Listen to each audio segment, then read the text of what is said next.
Efectivamente, en el trámite en el que estamos ahora, hemos traducido en enmiendas parciales las consideraciones que hicimos en el debate de las enmiendas a la totalidad.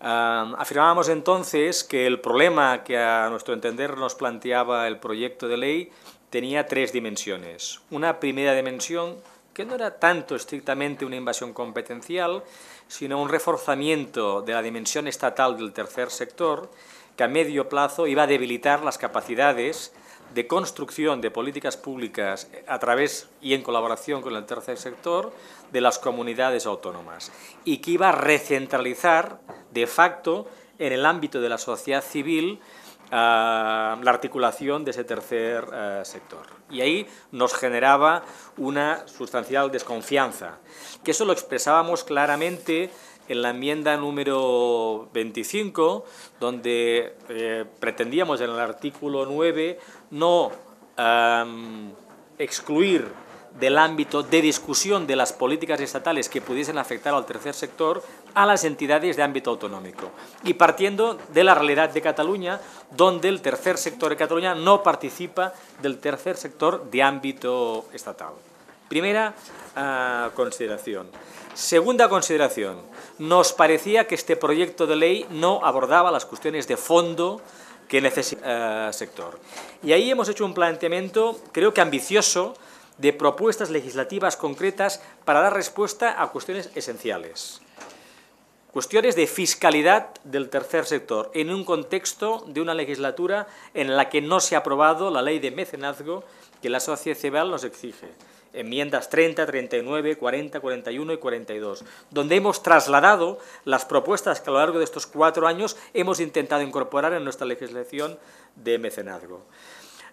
Incorporar en la línea de otras legislaciones autonómicas como la vasca y la asturiana el principio de concertación con las entidades del tercer sector en materia de servicios sociales.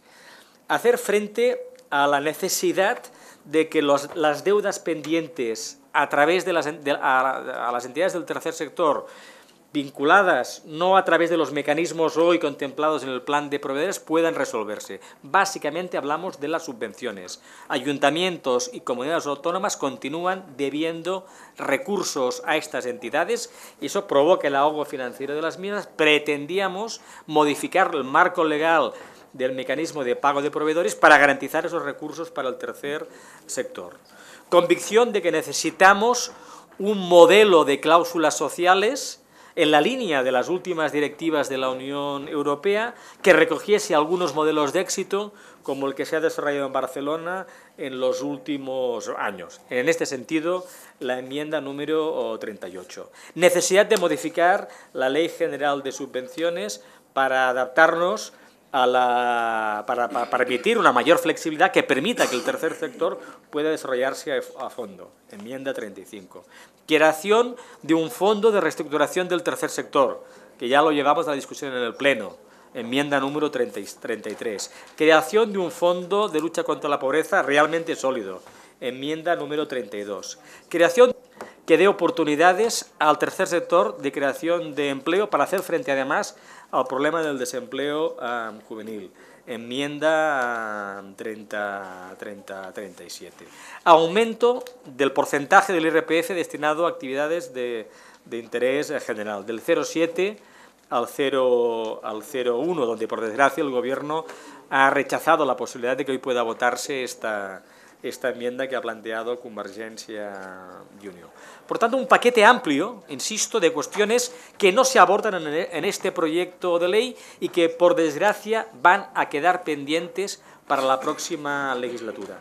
En esa misma dirección podríamos situar la enmienda 36, que afecta a la necesidad de regular la social limitada de interés general para facilitar la actividad de los emprendedores sociales.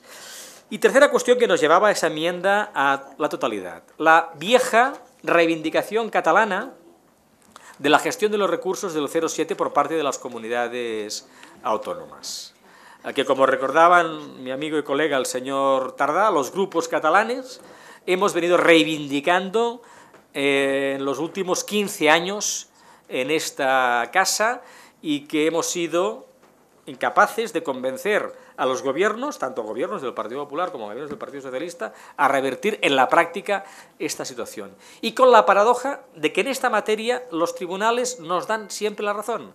Ayer mismo, el Tribunal Supremo tumbó el decreto del Gobierno que establece la organización de las subvenciones del denominado régimen general. Estableció que el Gobierno tiene el derecho a establecer una línea de subvenciones para ONGs en actividades que son de competencia autonómica, pero que esos recursos deben de ser gestionados por las comunidades autónomas, no por el Ministerio de Sanidad y Servicios Sociales. Nueva sentencia del Tribunal Supremo, tumbando los argumentos legales que el Gobierno va construyendo para intentar soslayar el cumplimiento de las sentencias. La sentencia de ayer vuelve a ser tan clara que hoy el grupo de la mayoría no nos plantea una solución a las enmiendas que hemos planteado el señor Tardá y nosotros mismos, nos llevan necesariamente a votar negativamente a este proyecto de ley. Tenemos la sensación de tomadura de pelo en esta materia. El Tribunal Constitucional y el Tribunal Supremo nos dan la razón. En aquellas materias que las comunidades autónomas son competentes, el Estado puede establecer subvenciones, pero la gestión debe ser autonómica. No hay discusión, no pueden inventarse nuevos títulos competenciales para justificar en la práctica esa inversión competencial y, por tanto, ante esa tomadura de pelo, por desgracia, un proyecto de ley que en algunas de sus consideraciones lo podríamos compartir, el grupo de Convergència i Unió va a votar negativamente. Se pierde una oportunidad de hacer un buen proyecto de ley y se pierde, sobre todo, la oportunidad de resolver cuestiones de fondo, pendientes, que van a hacer que la cuestión del 07 continúe abierta y que continuamos necesitando una política efectiva, eficaz, que permita resolver los problemas de fondo del tercer sector. Una oportunidad perdida. Una pena el rechazo de Convergència y Unió en cualquier caso. Nada más y muchas gracias.